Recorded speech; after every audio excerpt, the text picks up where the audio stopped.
Howdy folks, Chuck Schiele here with Making Music Magazine. We're here today with another artist feature featuring Mr. Jeff Stockham from Syracuse, New York. He's been a busy trumpeter, trumpetist, trumpet owner. For many years. He's done the jazz thing. He's been in movies. He's been with Mannheim Steamroller. So we would like to welcome today Mr. Jeff Stockham. Hi, Jeff. Hey, how are you, Chuck? Good. Nice to see you. Good to be here. Good to see you. A lot of times we get to run into each other down the street here in Syracuse as we frequent some of the same events. We haven't been able to do that so much, but at least we have this. So let's hope it gets better. We can go out and rub elbows and I can't wait. ogle musicians for a while. So Gonna have to wait, but I can't wait. yeah, right. So you're a trumpeter in several regards, but the first thing I want our readers, our viewers to know is, how did you come to find the trumpet, or it found you, or whatever? Well, back when I was in elementary school, everybody that had musical talent who was interested in playing in band wanted to be Herb Alpert. Okay, so that was when Herb Alpert was at the top of the charts, and we all wanted to be Herb Alpert and play, the Teal on a Taxi and that kind of thing.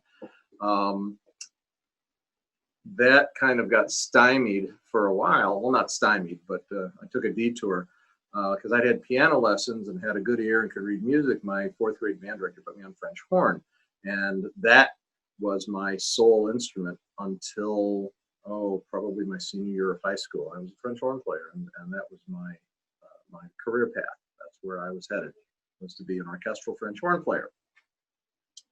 But during college, actually, I got a trumpet. My folks bought me a trumpet in my senior year of high school, and I started playing a little, messing around with it, fooling around with it a little bit. And my band director said to me, "You're not going to play that, are you?" Which just gave me the impetus even more to play the trumpet. The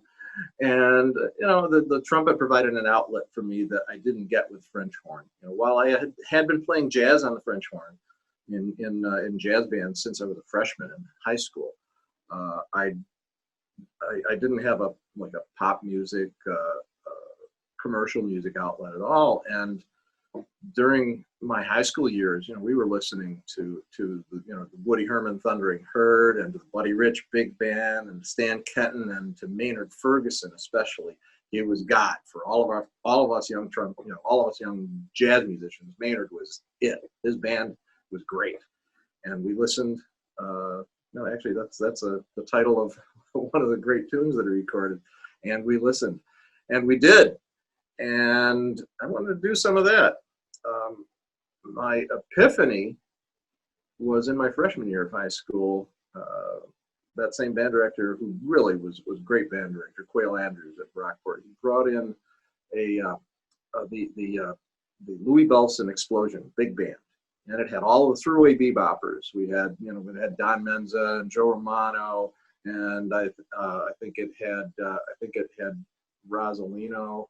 I think had Frank Rosalino on trombone. I know Johnny Madrid was playing lead trumpet, so there's a lot of Vegas guys and throughway beboppers. I think Sal Mystico was playing, and then some of the Binghamton guys like Chuck DeLaura on bass, and Nat Pierce and on piano.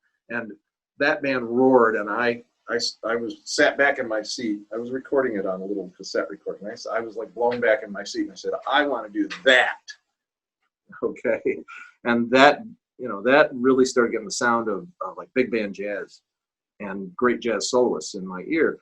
And so I did that on French horn, and played in high school and college in the jazz band on French horn. And in college started doubling a little more on trumpet, and eventually got a flugelhorn and joined a 10-piece funk band that was pretty much all students at SU, at Syracuse University.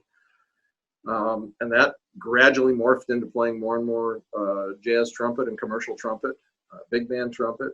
And over the years, I did a lot of that kind of work. Played for years with the Stan Colella Orchestra, a society band in Syracuse, playing big band standards and swing era stuff. It was a great education. I owe Stan a lot. God bless him. And then it's kind of taken off from there. The trumpet has been more lucrative, obviously, than playing jazz French horn or classical French horn. So that's kind of where I gravitated. So I know we're talking about trumpet, but you said you started out with the French horn and a jazz band. I'm imagining a French horn taking a bop solo. Did that ever happen, or was it just like section stuff? Well, mostly I doubled second trombone parts. I learned how to transpose bass clef trombone parts on French horn, which was a very useful skill. And after that concert with the Louis Bellson band, which I recorded, I listened to like Joe Romano's saxophone solos and Don Menza's saxophone solos, and I copped those on French horn. I learned to play some of those. I can still play some of those lines. And so I started playing some bebop on the horn. I didn't hardly know what I was doing, but I had enough of it in my ear that I could get by okay. Pioneer blues and rhythm changes and so on. And I knew enough theory that I kind of knew what I was doing. And my band director encouraged me. My band directors in college encouraged me. Steve Marconi at Syracuse University. I did a lot of soloing in the SU jazz ensemble. And even in the Eastman Jazz Ensemble, Ray Wright was very encouraging. And I got a fair amount of solo space in the Eastman Jazz Ensemble when I was there. So that was part of the formal education in music, was through SU and these other pro ensembles and stuff? Well, I took some private lessons in high school, but I didn't really start getting serious until I got accepted to study with Bruce Hagreen at Syracuse University. Mm-hmm. And at that point, my career path was to be an orchestral horn player. All right, so I got really good on the instrument. But where are we going with this?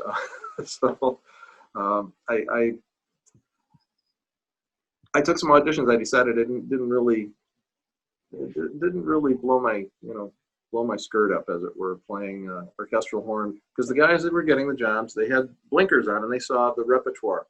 They saw the orchestral literature, and that was what they loved and what they wanted to do, and it just didn't speak to me that way.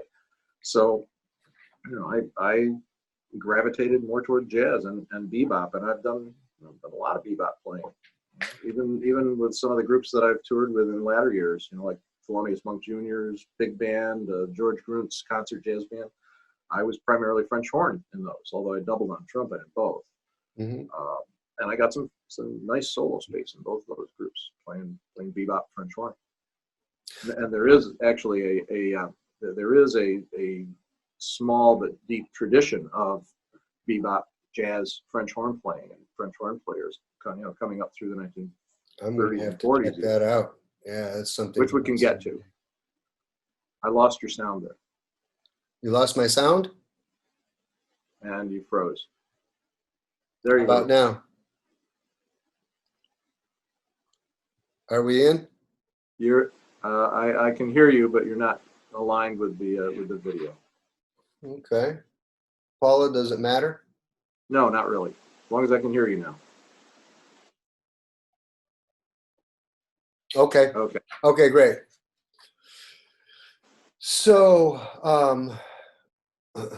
you've worked with a variety of projects, I'm aware, and what is it that interests you most when working with other people? Is it purely paycheck? The phone rings, you take it and say yes, or are there other endeavors where you're just, artistically, critically involved in that other emotional way where, what are the things that you look for?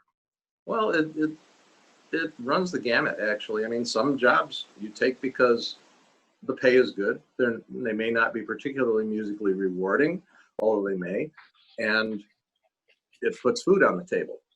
And then there's some jobs where the bread is short, but you take them because it sounds like it's going to be a lot of fun, and you're going to get to work with some great people who are dedicated, and it's more of a labor of love, and having that creative energy flowing between great musicians is really it's really a high. It's a great thing, and I do try to pursue that in the gigs that I play. All of them have redeeming qualities like that for the most part. There's very few times when I wish I was not on the bandstand.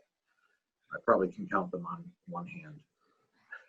You also have an incredible collection of instruments, which you've shared with us here at Making Music. Mm-hmm. Tell us a little bit about that for our people.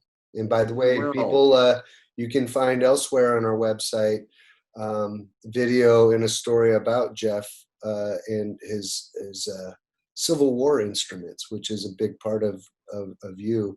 But for now, he's going to tell you about it here.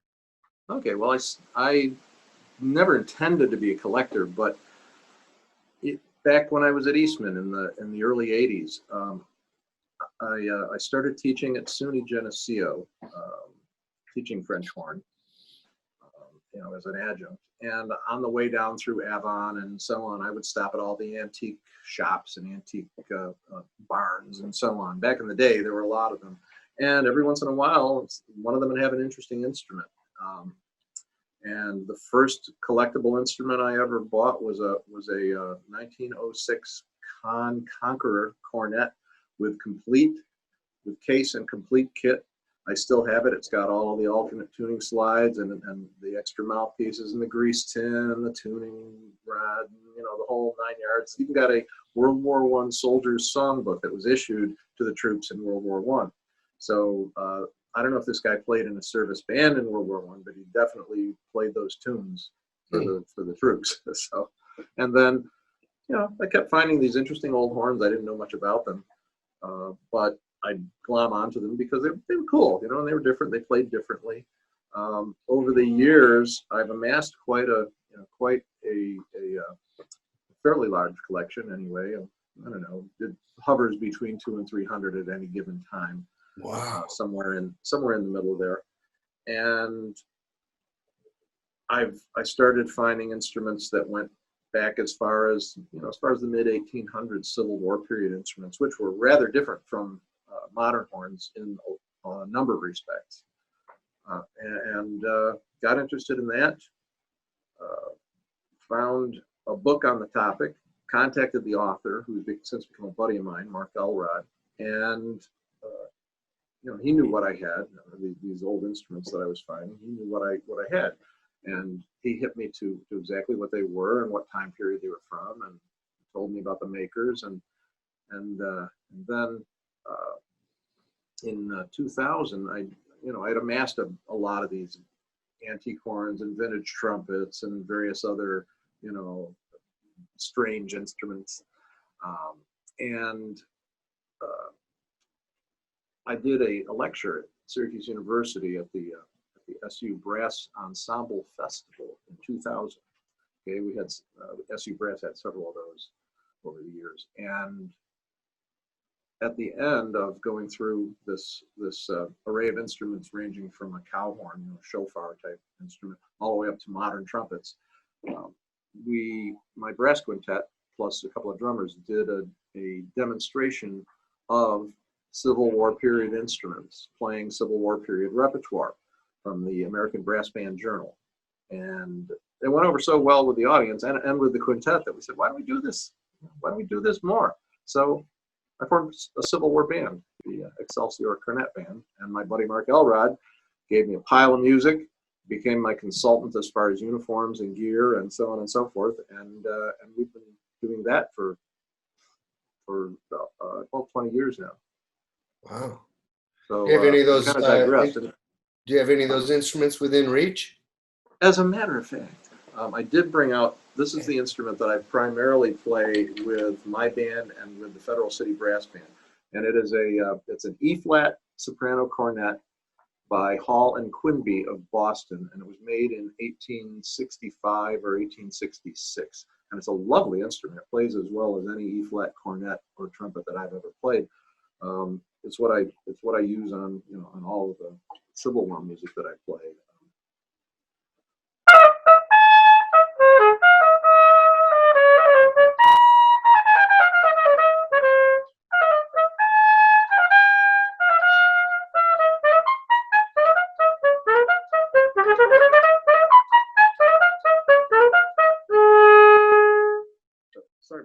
am there.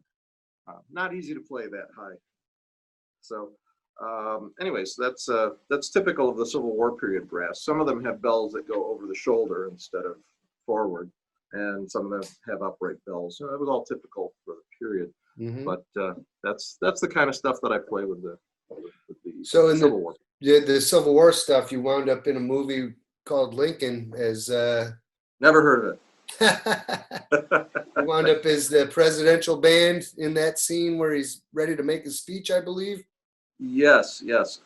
Mark Elrod and my late friend Don Johnson put together a band for Spielberg's Lincoln, and we represented the President's Own Marine Band of 1865, and we were outfitted in authentic uniforms copied from engravings of the band, hand-colored engravings, original period engravings, and we played all original instruments and used original accoutrements, a number of which were mine, such as the baton, the drum major's baton, and the musician's swords, and so on.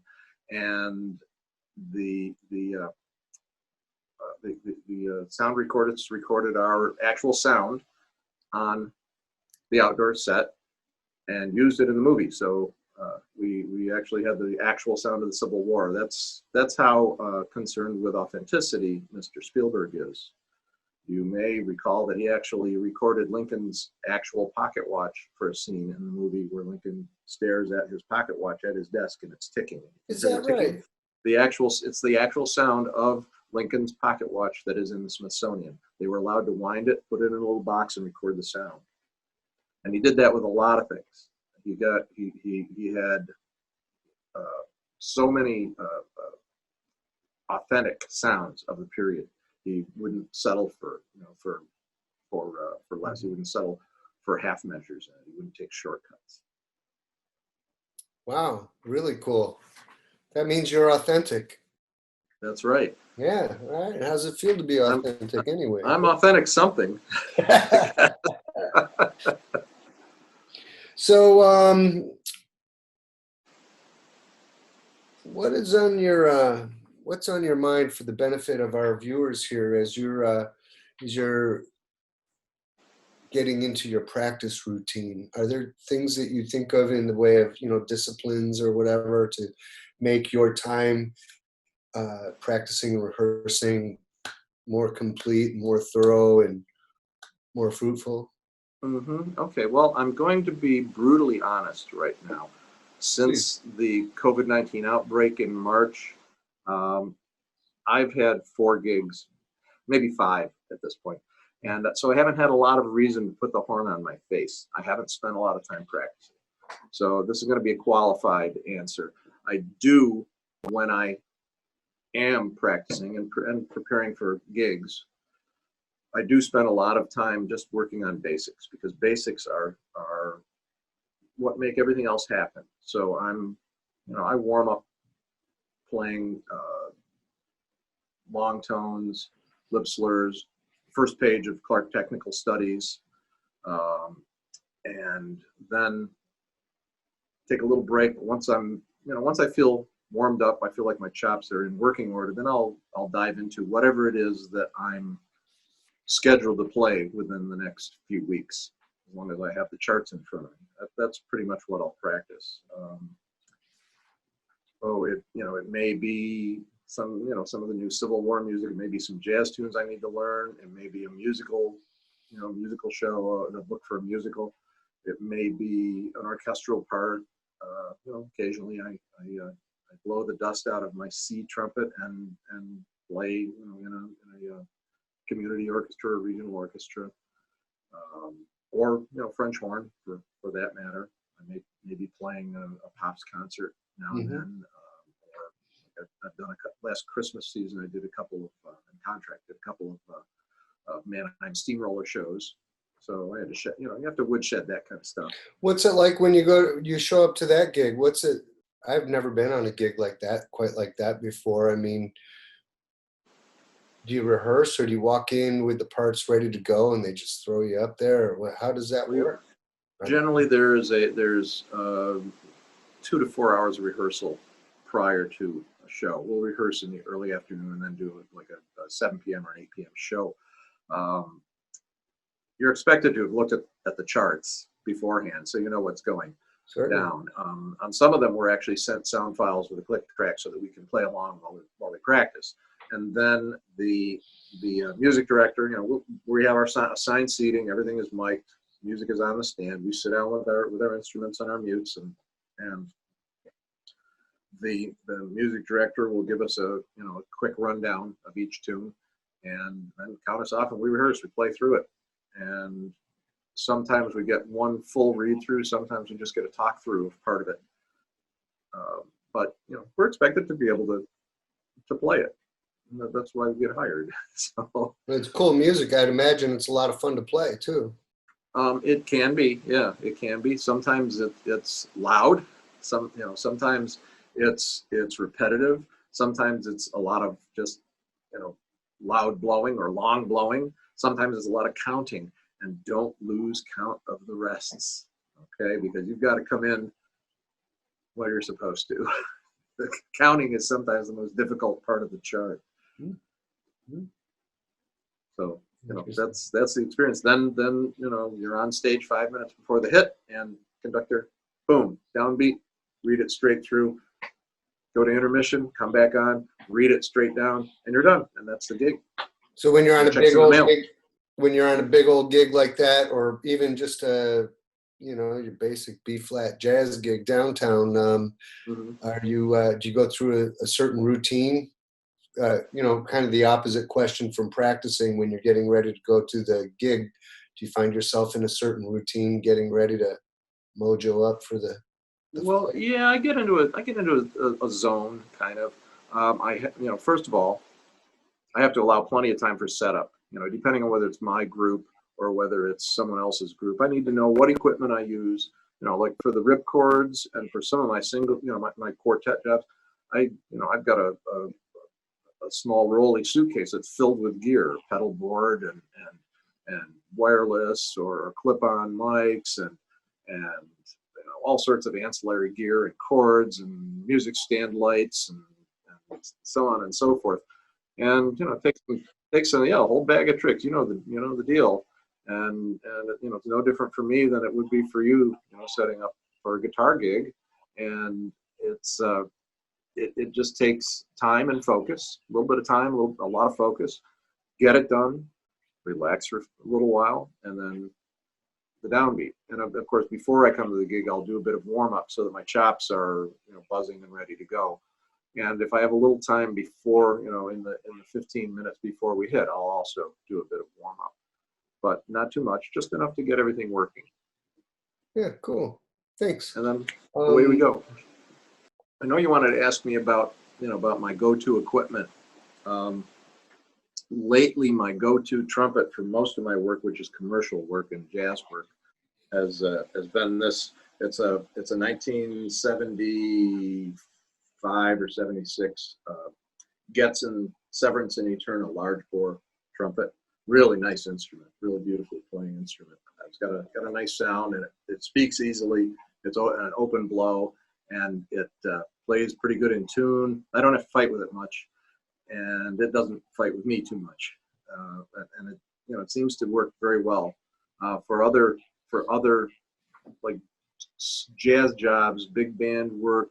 I often use a Con 10B, which has a copper bell, and that gives me a bit warmer sound, really good projection, and it's a small bore, so it's easy to fill up. But it plays very open also, because it's got well-matched tapers. The mouth pipe and the bell tapers are well-matched, and that opens the horn up also. That horn's actually sitting like about 25 feet away if you want me to go get it.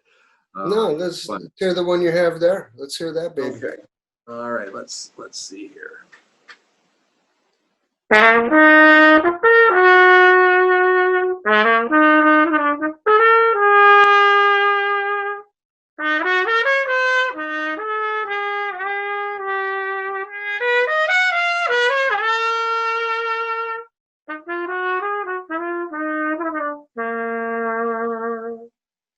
So I don't know how that comes through on the microphone on the phone. It's probably a little. It sounds really good over here. But, nice mellow horn. It's coming but through it's a nice, good, actually.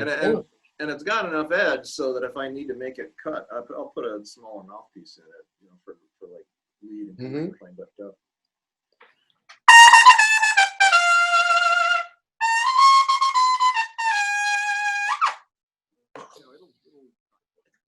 Those tonality differences are all done through embouchure? if I were playing this on a commercial job, I'd be using a shallower mouthpiece. It gives a bit edgier sound. It makes the upper register a little easier to slot. But this is my go-to, my all-around mouthpiece, and it's a Bach 10.5C, New York Bach 10.5C with a tone intensifier weight on it, which doesn't do a whole lot except balances the horn a little better, makes it sit in my hand. And it looks cool. So anyway, I do vary my equipment some. My trumpets, you know, I've got a house full of trumpets, so I can pick the horn that I think suits the music I'm playing best. If I'm doing 1920s and 30s swinger, I normally play on a Selmer balance model, a 19A, which was the same model Louis Armstrong played on, and it gets that kind of sound. For some jazz jobs, if I'm doing like I do a Chet Baker show. I'll play a Martin Committee like Chet Baker played, and that gets, you know, I can get that kind of Chet Bakerish wispy sound out of it, that breathy sound.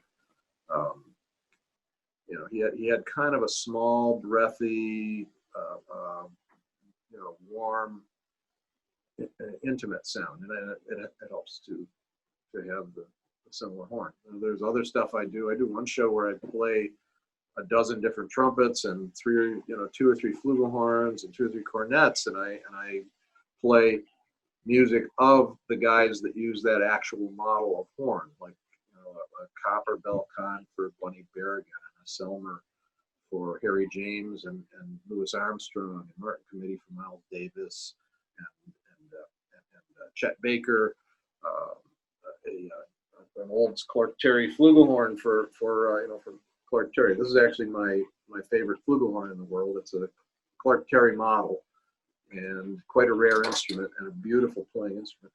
And I use this for the Clark Terry stuff. Well, maybe let's hear it. Let's hear it. Well, okay. Why is it your favorite? It blows nice and has a gorgeous sound.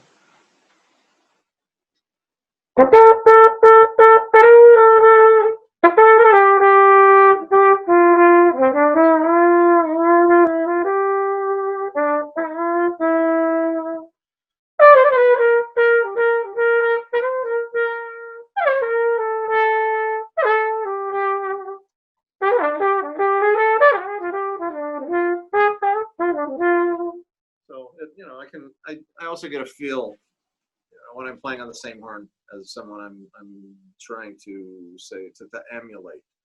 I kind of can feel what Clark Terry was feeling maybe when he was playing, or what Miles was feeling a little bit. It just helps me internally visualize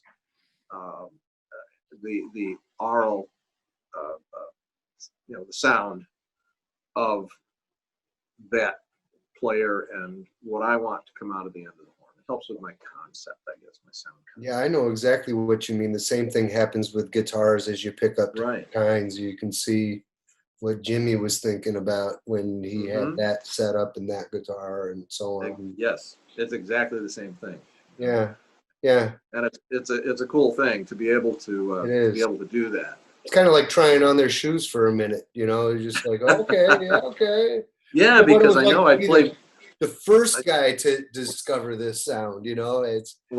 Because I know that I would play much better basketball if I wore Michael Jordan size 13s or 15s or whatever they are, you know. I think you're 23s actually. Yeah. Oh, 23s. Okay. So, all right. So one more question.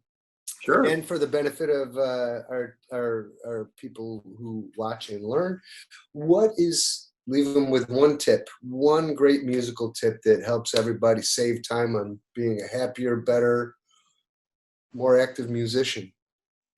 Yeah, one thing. Let me think for a second.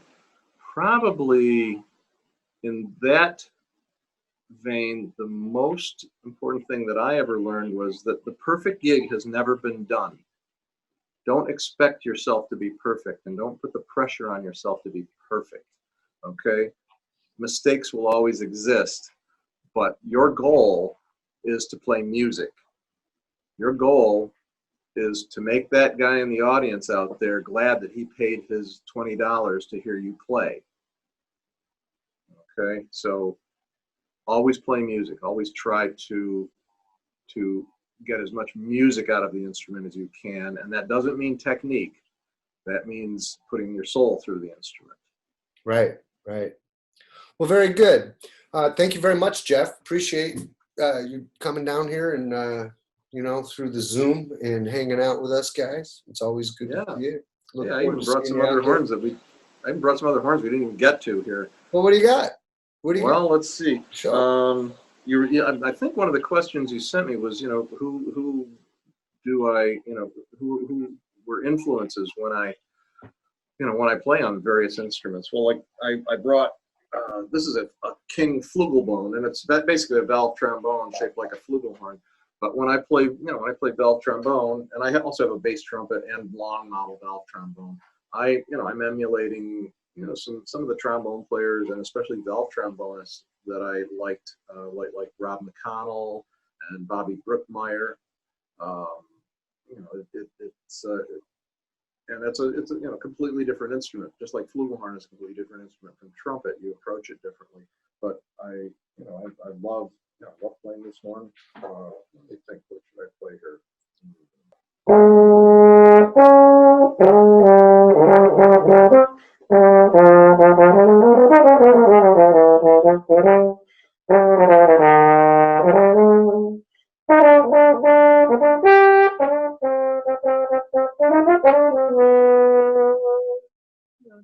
It's a fun instrument. So is that the same tube length as a trombone? Yes. But it's in the form of a flugelhorn. Right. It's wrapped up a little tighter. So. And this actually has become a very popular instrument for jazz. It came out in the 1970s, and the jazz players seized upon it, and they're pretty sought after.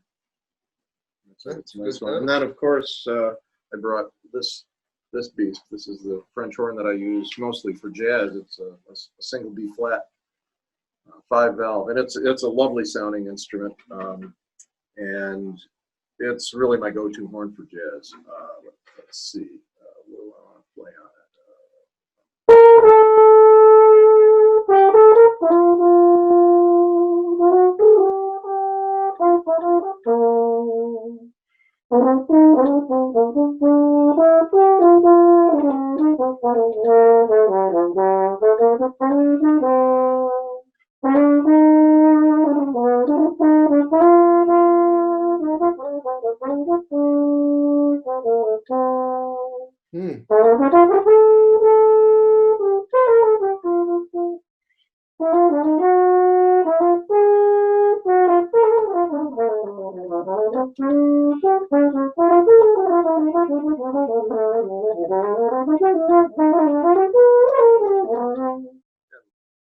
So on and so forth.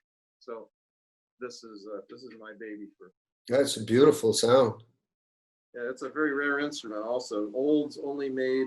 This is by Effie Olds of Fulton, California. They only made about a dozen of this model, and this is probably the nicest one on the planet. A dozen, you said? Yeah, maybe. I think there's only like a half a dozen of those known to still exist. So I got lucky finding this one. Well, thanks very much, Jeff. It was great having you in, and thanks for sharing all these horns and these cool stories with us. It's been a real treat to have you in. So, folks, if you had a good time here with Jeff Stockham, make sure you hit the like button. Make sure you look up Jeff Stockham. Do you have a website or anything? YouTube? JeffStockham.com. And the Civil War band is ecband.com for Excelsior Cornet Band. And then my swing band is stockmarketswing.com. That's a cool band. And my Civil War music presentation is musicandmusket.com. Wow, very enterprising for a horn player. Got to do it. Hey, thank you, Chuck. This has been a real pleasure. It's always a pleasure talking to you, and Likewise, I really appreciate your including me in making music here. hey man, anytime. All right, folks, hit that like button. Make sure you check us all out on the all our social media channels. We're everywhere all the time. So keep playing, have fun, be good, stay cool, stay safe. Have a great day.